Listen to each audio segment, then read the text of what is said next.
Selamat pagi anak-anak. Hari ini Pakdi akan membahas mengenai sejarah berdirinya Perserikatan Bangsa-Bangsa atau disingkat PBB. PBB merupakan satu organisasi perdamaian pasca Perang Dunia Kedua. Nah, di sini Pakdi akan membahas mengenai landasan pembentukan PBB, kemudian lahirnya PBB, keanggotaan PBB, dan struktur organisasi PBB. Oke, mari kita mulai. Landasan pembentukan PBB atau eh, apa sih yang menjadi landasan munculnya PBB pada masa ini? Jadi PBB itu tidak serta-merta langsung satu konferensi langsung jadi PBB, itu tidak.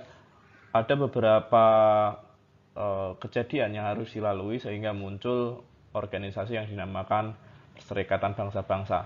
Di antaranya adanya Atlantic Charter, kemudian Declaration of the United Nations, kemudian ada Deklarasi Moskow, Dumbarton Oaks, kemudian ada Konferensi San Francisco. Atlantic Charter. Atlantic Charter ini merupakan kesepakatan yang terjadi pada 1941 ketika Perang Dunia Kedua itu berjalan. Atlantic Charter ini merupakan persetujuan antara dua pemimpin negara, yaitu Winston Churchill, dia adalah Perdana Menteri Inggris, dan Presiden Amerika Serikat Roosevelt. Nah, keduanya ini melakukan pertemuan pada 14 Agustus 1941 di atas kapal Augusta di Teluk Newfoundland, yang kemudian pertemuan tersebut menghasilkan Atlantic Charter. Isi kesepakatan Atlantic Charter di sini kalian bisa lihat, di antaranya ada tidak boleh perluasan daerah jika tidak dengan kemauan penduduk asli. Kemudian ada setiap bangsa berhak untuk menentukan nasibnya sendiri. Kemudian setiap bangsa mempunyai hak untuk ikut serta dalam perdagangan dunia. Kemudian ada perdamaian dunia harus diciptakan agar setiap bangsa hidup bebas dari rasa takut dan kemiskinan. Kemudian menolak cara kekerasan dalam menyelesaikan persengketaan internasional. Atlantic Charter ini merupakan dasar berdirinya PBB yang menggantikan organisasi sebelumnya, yaitu Liga Bangsa-Bangsa atau PBB. Kemudian yang kedua ada Declaration of the United Nations.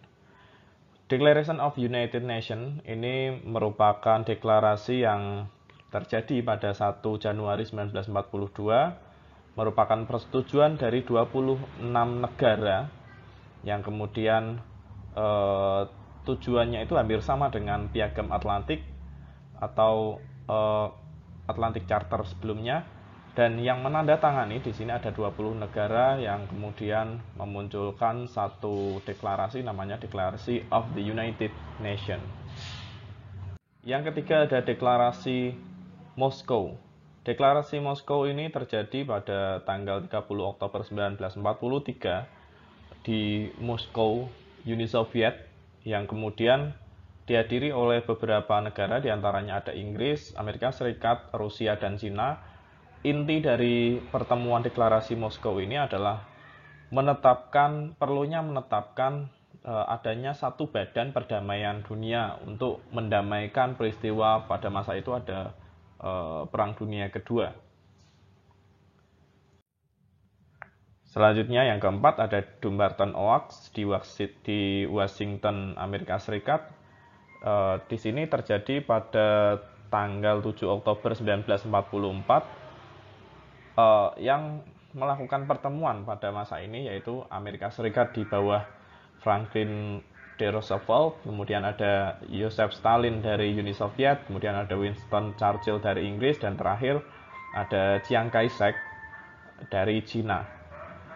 Dari Dumbarton Oaks ini kemudian menyetujui adanya pembentukan satu badan yang dinamakan United Nations atau PBB.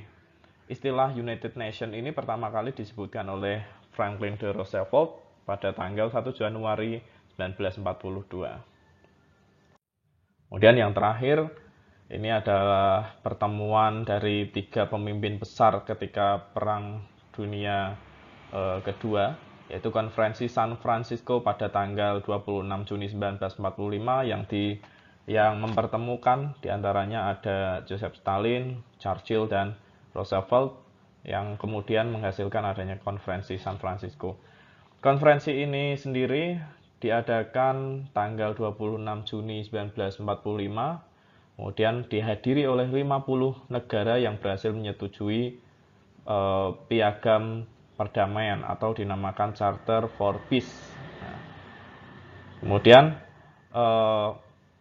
ke-50 negara ini kemudian dijadikan anggota pendiri atau dinamakan original members.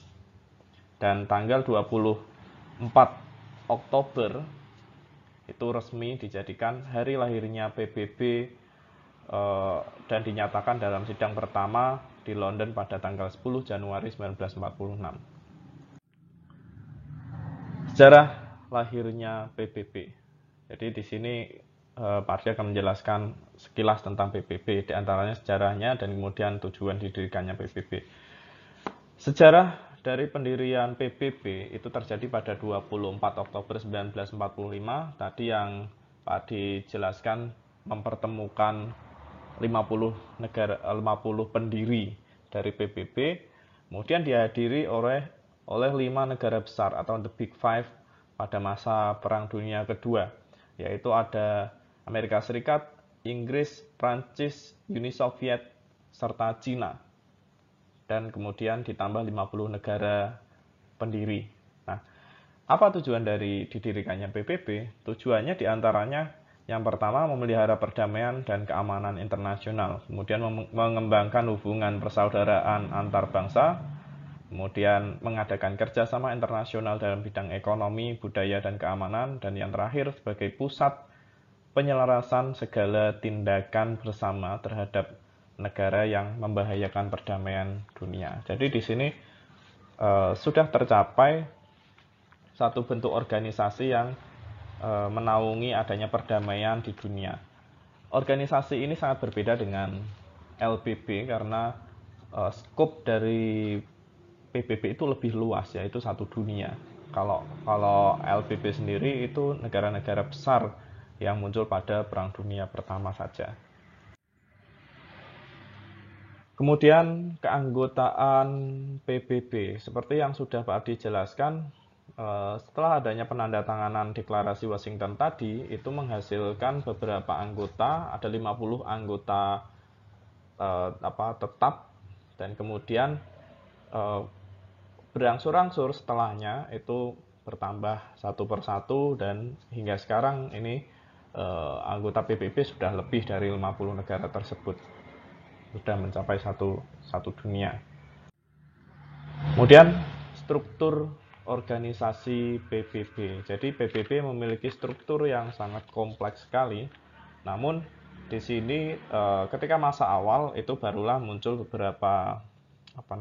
beberapa organisasi saja, sebelum pada masa sekarang kan udah sangat banyak sekali ya, seperti UNICEF, ILO, dan lain-lain, IMO, dan lain-lain.